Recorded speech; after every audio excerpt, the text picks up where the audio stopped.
Escuchemos ahora a Pepe Laguna. ¿Qué es la cuidadanía? ¿Cómo se relaciona con la ciudadanía global? ¿Qué implicaciones tiene para la escuela católica? Hola a todos y todas, gracias por acompañarme durante unos instantes en la reflexión en torno a un concepto que va tomando cada vez más cuerpo, más relevancia en ámbitos educativos, sociales, políticos. Me refiero a la cuidadanía.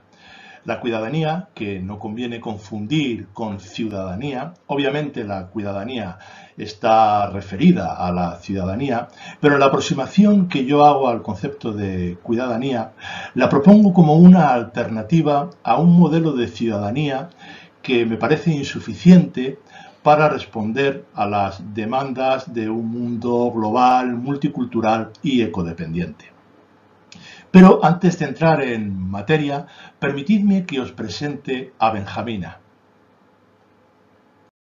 En el año 2001, un grupo de paleoantropólogos encontró la bóveda de un cráneo muy fracturado en los yacimientos de Atapuerca. Le llamaron el cráneo 14. Al año siguiente encontraron más huesos y pudieron reconstruir prácticamente toda la cabeza. Con aquella reconstrucción llegaron a tres conclusiones. La primera era que la deformidad del cráneo correspondía a una enfermedad, a una fusión prematura de los huesos de la cabeza. Lo segundo era que aquel cráneo era de una mujer, de una niña. Dejaron de llamarlo cráneo 14 para bautizarlo como Benjamina. Y la tercera conclusión era que Benjamina tendría alrededor de 10 años. Este último dato era sorprendente porque esa fusión prematura, esa enfermedad que tenía Benjamina, era incompatible con una vida autónoma y menos hace medio millón de años. Es decir, Benjamina no podía haber sobrevivido con sus propios medios en un grupo de homínidos, recolectores, cazadores que se iban moviendo de un sitio a otro.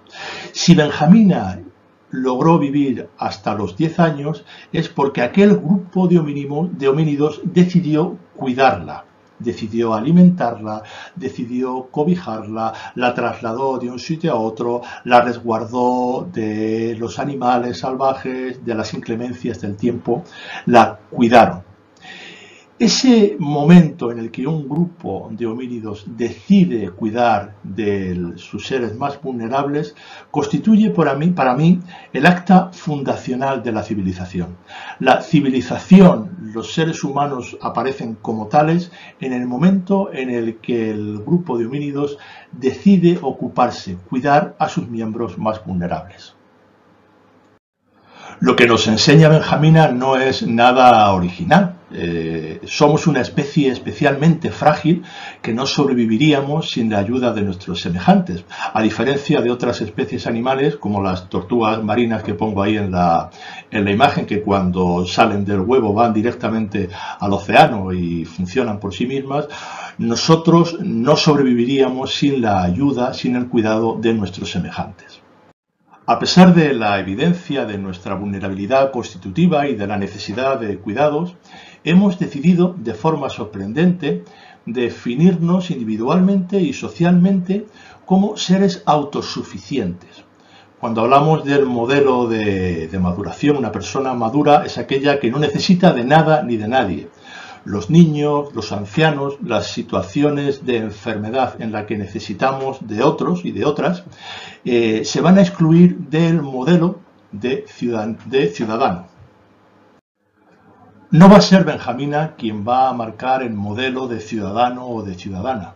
En su lugar va a ser Vitruvio, el hombre de proporciones perfectas que dibujó Leonardo da Vinci, el que va a marcar el modelo de ciudadano, y además lo digo en el sentido estricto de varón, el que va a marcar un modelo de ciudadano autosuficiente.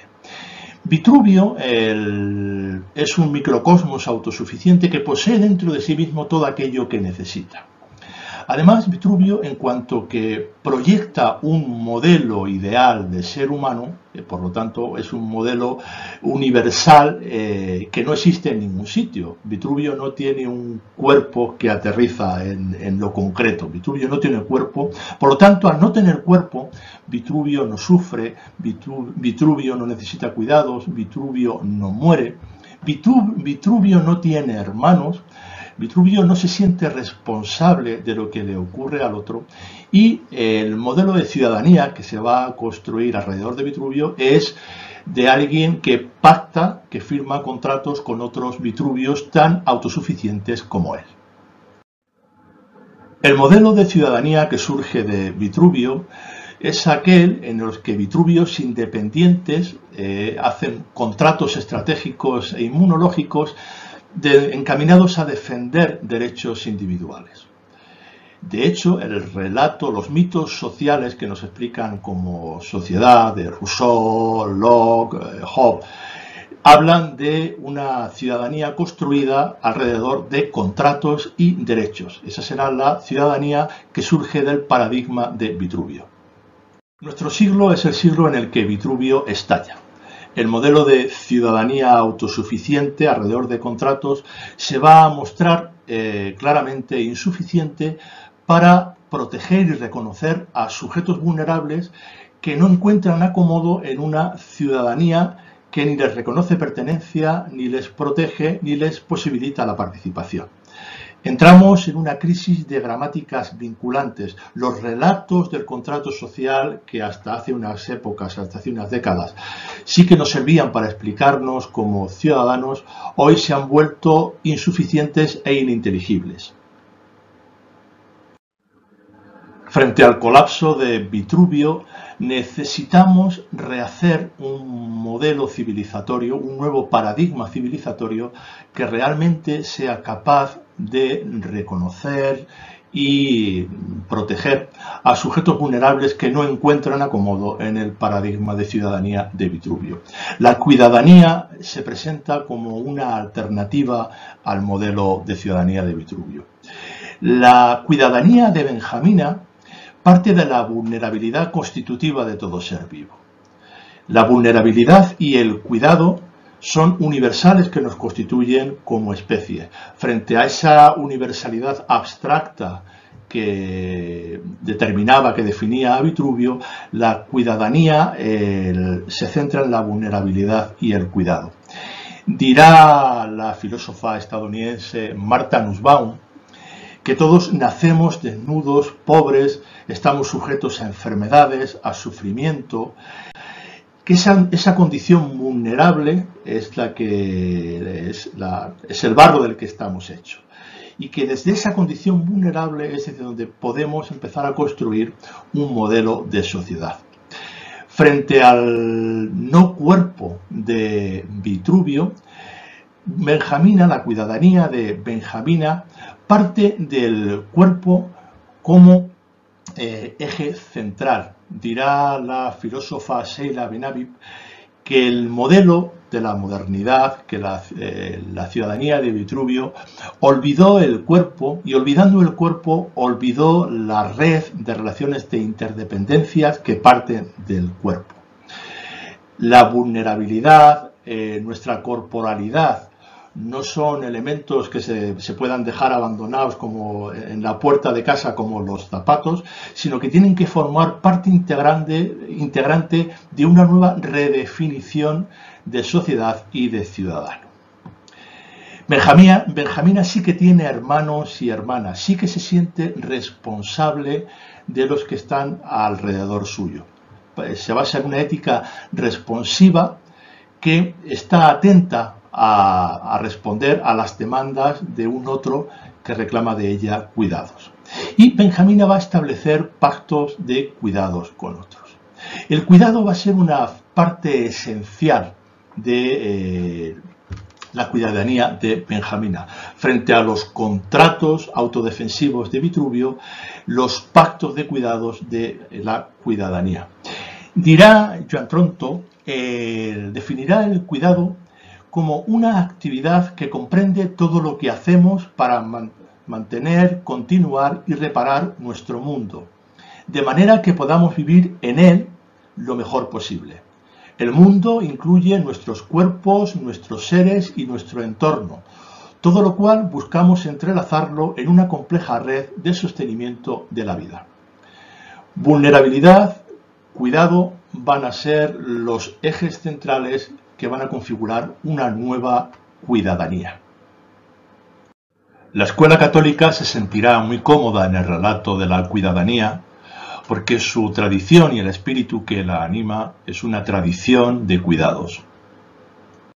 Basta con abrir los evangelios por cualquiera de sus páginas para encontrarnos con situaciones de especial vulnerabilidad y relaciones de cuidado.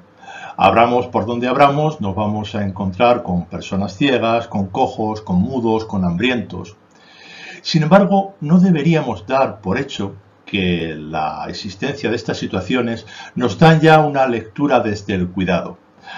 Sin darnos cuenta, a veces es Vitruvio el que condiciona nuestra lectura evangélica.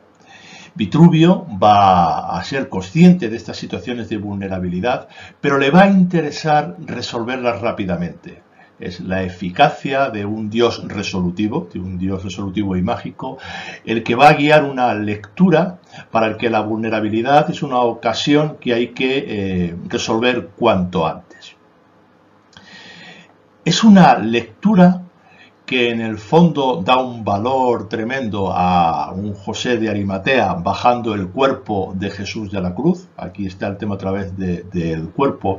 Y sin embargo va a relegar como relatos insignificantes de segunda categoría a esa presencia constante de las mujeres en la cruz, esas mujeres que van a preparar los ungüentos para embalsamar un cadáver.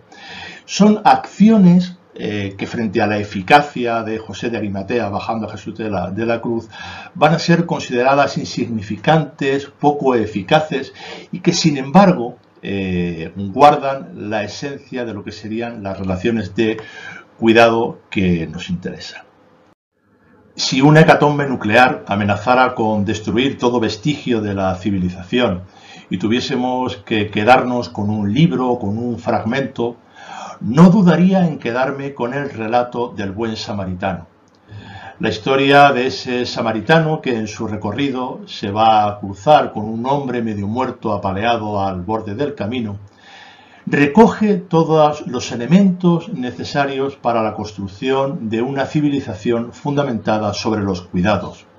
Es un relato, además, que atesora todas las enseñanzas necesarias para la educación de los ciudadanos y las ciudadanas de ese mundo futuro.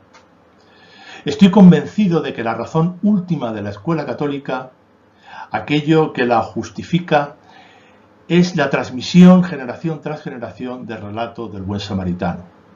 La escuela católica tiene su razón de ser en la educación de alumnos y alumnas configurados samaritanamente. Aterrizando la pedagogía samaritana en mediaciones escolares del cuidado, podemos establecer algunas mediaciones que digo a modo de titulares. Dice el relato evangélico que el samaritano llegó a donde estaba el hombre apaleado. Esto es, el samaritano se acercó. Esto es una de las primeras enseñanzas de la escuela católica. La escuela católica debería establecer dinámicas de proximidad que acerquen a los alumnos y a las alumnas al sufrimiento de los demás. Frente a una educación aséptica que explica el mundo retirándose de él, la pedagogía samaritana integra el sufrimiento de los otros y del planeta como parte esencial del currículo escolar. Evidentemente, el sufrimiento no es toda la realidad, pero ignorar el sufrimiento presente en la realidad, más aún, ignorar la perspectiva privilegiada que da el sufrimiento sobre la visión y el análisis de la realidad, es condenarse a una educación que no es honrada con la realidad. El relato sigue diciendo que al llegar al lugar del hombre, lo vio. No deberíamos ignorar que el relato evangélico también aparecen un sacerdote y un levita que pasando al lado del hombre apaleado no lo vieron. El samaritano sí lo vio. La educación de la mirada es otro de los retos de la escuela católica. Una educación de la mirada que sea capaz de ver un sufrimiento y una vulnerabilidad que la sociedad intenta ocultar. Al acercarse, al verlo, le dio lástima y reacciona. Eso es otro de los retos de la educación católica, de la pedagogía samaritana. Educar la sensibilidad para que el dolor de otros nos conmocione, nos indigne y nos active. Educar la compasión es una tarea de la escuela católica. Al acercarse y ver que estaba herido, empieza a tener acciones de cuidado, vendó las heridas, les echó aceite y vino. Eso es otra de las competencias que debería fomentar la escuela católica. La responsabilidad de los alumnos como cuidadores y cuidadoras de otro. Y no solo fomentar la responsabilidad, la respuesta al dolor de los otros, sino además, junto a eso, fomentar un conocimiento crítico que sepa dar cuenta de las estructuras sociales que generan exclusión. No solo la atención directa, que es necesaria e ineludible, sino la capacidad para entender las dinámicas de exclusión que están detrás del sufrimiento de los demás. Al fin, el relato acaba diciendo que él lleva al herido a una posada, que le da dinero al posadero para que se haga cargo y que le dice que cuando regrese le pagará lo que falta. El compromiso en la creación de posadas institucionales que cuiden de todos y de todas es otra de las tareas que la escuela católica también debería fomentar. Yo creo que estas son las tareas esenciales de la escuela católica que se configura samaritanamente.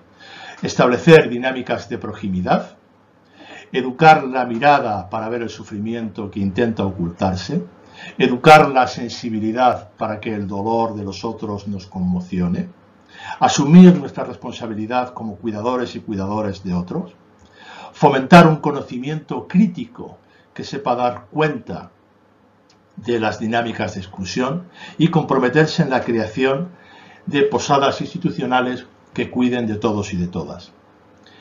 Benjamina nos recordaba que somos vulnerables y que necesitamos cuidados. El samaritano pone delante de nosotros un itinerario, un camino, que pasa por acercarse a las cunetas donde están los hombres y las mujeres apaleados. Una realidad y un itinerario que configuran y conforman una nueva cuidadanía en construcción. Muchas gracias por la atención. Muchas gracias, Pepe. Creo que todos nos identificamos con esa Benjamina que de forma tan sugerente nos has presentado, y con la necesaria pedagogía samaritana como respuesta educativa.